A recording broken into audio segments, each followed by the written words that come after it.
para sa mga anak na may nanay sa ibang bansa.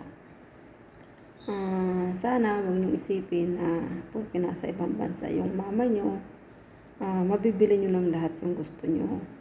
Huwag niyong iisipin na dahil nasa ibang bansa yung mama niyo, mabibili niyo lahat ng kailangan niyo. Masusunod niyo yung mga luho niyo. Dahil hindi ganoon. Hindi dahil nandito kami sa ibang bansa ay maibibigay na namin lahat ng pangangailangan nyo, lahat ng luho nyo, lahat ng gusto nyo. Nandito kami para mapag-aral kayo at hindi nyo maranasan yung hirap na naranasan namin. At huwag nyo isipin na porque nasa abroad yung nanay nyo, anumang oras, anumang araw, pwede kaming magpadala ng pera sa inyo. Dahil hindi ganoon. Isang beses lang kami sumasahod sa isang buwan at yun ay tuwing katapusan. Hindi kinsinas katapusan. Tuwing katapusan lang. Yun lang ang sahod dito. At huwag niyong isipin na porque nasa abroad, malaki ang sahod. Hindi ganoon. Hindi pare-pareho. Hindi lahat ng nasa abroad ay malaki ang sahod. Kaya sa mga anak, sana maintindihan niyo kami. Sana huwag kayong magtampo o sumama ang loob kung may bagay man kayo na gustong bilhin na hindi namin kayang ibigay. Okay lang sana kung isa lang ang pinag-aaral, kung kayo lang ang iniintindi, yung allowance niyo lang ang iniintindi. Paano kung na kay mama lahat? Bayad sa bahay, bayad sa kuryente, yung pagkain nyo araw-araw, yung allowance nyo araw-araw. Saan magkakasya yung sweldo ni mama?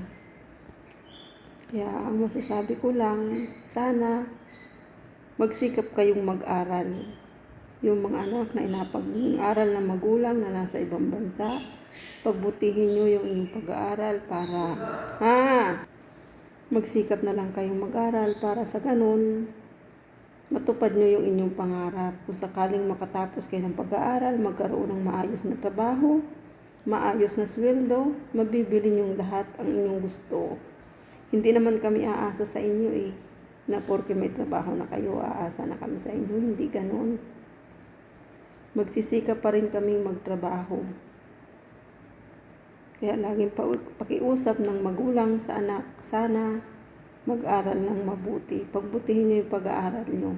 At nang sa ganon, matupad niyo yung inyong pangarap. Lahat ng gusto niyo, mabibili niyo. Kung may sapat na kayong sweldo at maayos na trabaho.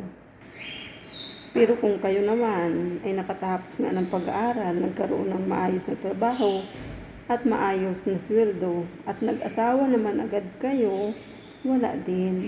Wala ding mangyayari dahil imbis na mabibili niyo yung mga gusto niyo, wala na kasi doon na mapupunta sa anak ninyo. Kaya dapat enjoy niyo muna yung inyong pagiging binata at dalaga.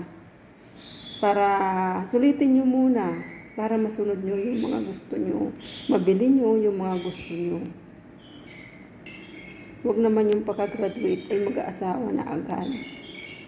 Dahil hindi nyo pa rin matutupad yung pangarap nyo, hindi nyo pa rin mabibili yung mga gusto nyo kung mag-aasawa agad kayo.